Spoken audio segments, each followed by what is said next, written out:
السلام علیکم ورحمۃ اللہ وبرکاتہ نحمد ونصلی علی رسول الکریم اما بعد اعوذ باللہ من الشیطان الرجیم بسم اللہ الرحمن الرحیم Islamic word with Iqra channel پر خوش آمدید۔ الحمدللہ نیو لیسن کے ساتھ میں آپ کی خدمت میں حاضر ہوں۔ سورۃ الملک ہماری کمپلیٹ ہو چکی۔ اب ہم قرآن پاک کو تجوید کے ساتھ پڑھنا سیکھیں گے۔ سب سے پہلے ہم یہ جان لیتے ہیں قرآن پاک کتنے عرصے میں نازل ہوا۔ قرآن پاک 22 سال 5 ماہ اور 14 دن میں نازل ہوا۔ اب ہم تجوید کے بارے میں تھوڑا سا جان لیتے ہیں۔ تجوید کیا ہے اور تجوید کے بارے میں علماء کرام نے کیا لکھا ہے۔ تجوید سیکھنا ہر مومن مسلم پر واجب ہے۔ اگر ہم قرآن پاک کو تجوید کے ساتھ نہیں پڑھتے تو ہماری بہت زیادہ غلطیاں آتی ہیں اور ہمیں پتہ بھی نہیں چلتا۔ تجوید کا لغوی معنی ہے تحسین دینا یعنی خوبصورت کرنا۔ تجوید کا اصطلاحی معنی ہے یعنی ہر حروف کو اس کا حق دینا۔ حروف کا حق یہ ہے کہ حروف کو صحیح مخارج سے ادا کیا جائے، اس کی صفات کو ادا کیا جائے۔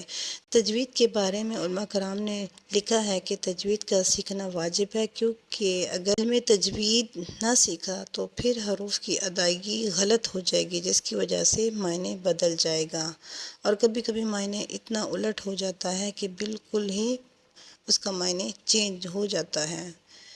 قرآن پاک کی سفارش کے بارے میں ہم تھوڑا سا جان لیتے ہیں۔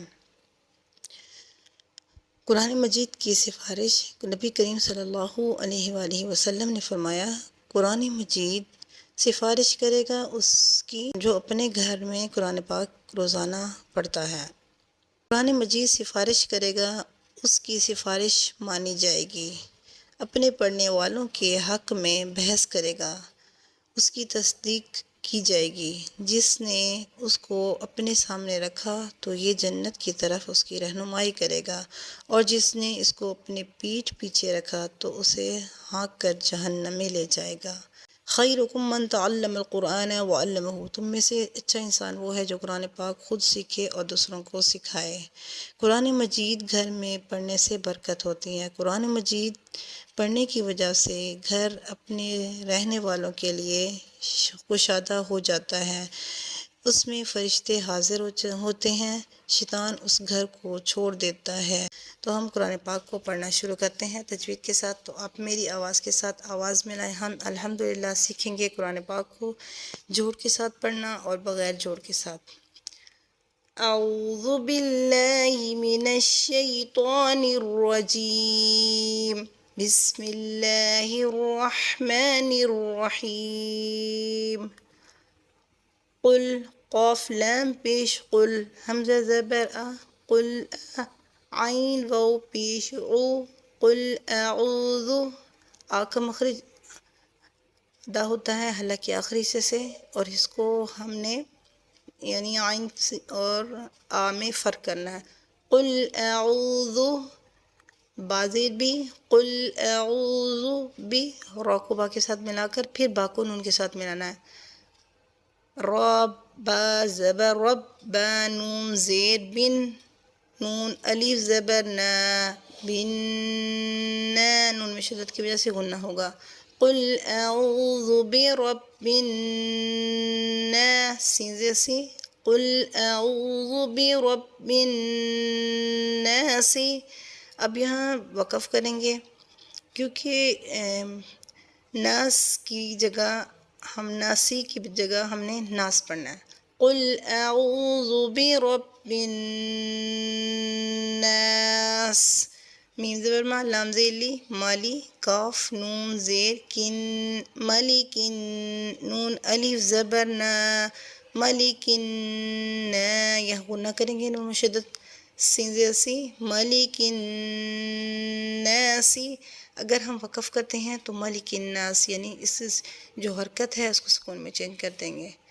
قل اعوذ برب الناس ملک الناس، حمزہ زیر ای، لام کھڑے زبر لا، الہ، نون زیر ہن، نون زبر نا، الہ الناس، سین زیر سی، الہ الناس، مین زیر من، شین را زر شر، لام زیر رل، من شر واو سین زبر وس، من شر الوس، واو الف زبر وا، یہ الف ہوتی ہے، من شر الوسواس، سین لام زیر سل، من شر الوسواس خون زبر خن، نون زبر نا، خناس، سین زیر سی، خناسی، وقف میں خناس، من شر الوسواس الخناس۔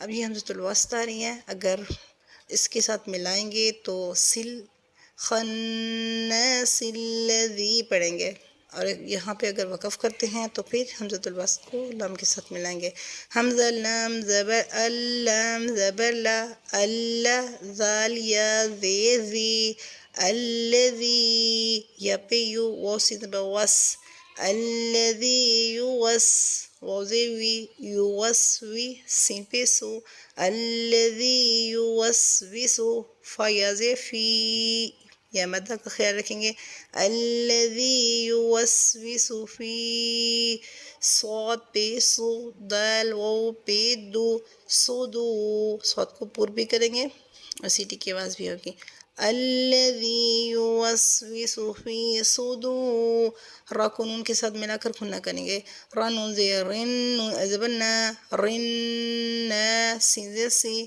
رن ناسی، وقف میں رن ناس، الذی یوسوس فی صدور الناس، میم زیر مین، نون لام زبر نل، مینل، جین نون زیر جن، جیم کو نون کے ساتھ ملا کر پھر گننا ہوگا، مین الجن، نون زبر نا، مشدد والے حروف کو 2 مرتبہ پڑھتے ہیں، 1 مرتبہ پہلے کے ساتھ ملا کر دوسری مرتبہ خود سے، مین الجنتی، مین الجنتی، واو نون زبر ون، نون زبر نا، ون نا، سین زیر سی، من الجنتی والناس، وقف میں والناس، وہ پر ہم نے مکمل لپس کو اپنے گول کرنا ہے اور ان پر غنہ کرنا ہے، اور اسے ایک الف کی مقدار پر کھینچیں گے، کیونکہ یہاں پر الف مدہ ہے، الف مدہ کی پہچان، الف خالی، یہ خالی ہے، اس سے پہلے زبر آ رہی ہے، اس کو الف مدہ کہتے ہیں، اور یہاں ذال یا زی یہ مدہ ہے، اس کا بھی خیال رکھیں گے، اور ہمیشہ واو کو ادا کرتے وقت لپس کو گول کریں گے، اور اس طریقے سے جیسے میں نے آپ کو پڑھایا، جوڑ نکال کر ساتھ ساتھ پڑھتے جائیں اور جوڑ نکالتے جائیں، پھر ملاتے جائیں، تو آپ کے لیے آسان ہو جائے گا اس کو یاد کرنا۔ اب ہم اس کو روانگی سے پڑھتے ہیں، بسم اللہ الرحمن الرحیم، قل اعوذ برب الناس، ملک الناس، الہ الناس، نون کی آواز کو ہم چھپا لیں گے کیونکہ حروف اخفا میں سے شین آ رہی ہے، بتایا تھا کہ حروف اخفا 15 ہیں اور انہی میں سے یہ شین آ رہی ہے، تو یہاں پر نون کو ود آؤٹ کلیئر کے، من شر اور اسلام کو بھی ہم نے پر نہیں کرنا، من شر الوسواس الخناس، الذي يوسوس في صدور الناس من الجنة والناس۔ ایک مرتبہ پھر سے پڑھ لیتے ہیں تاکہ آپ کو اچھے سے یاد ہو جائے، بسم اللہ الرحمن الرحیم،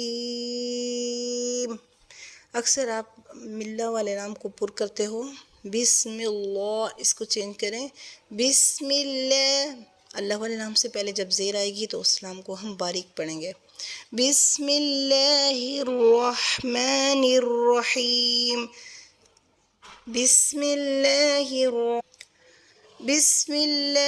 الرحمن الرحیم، قل اعوذ برب الناس،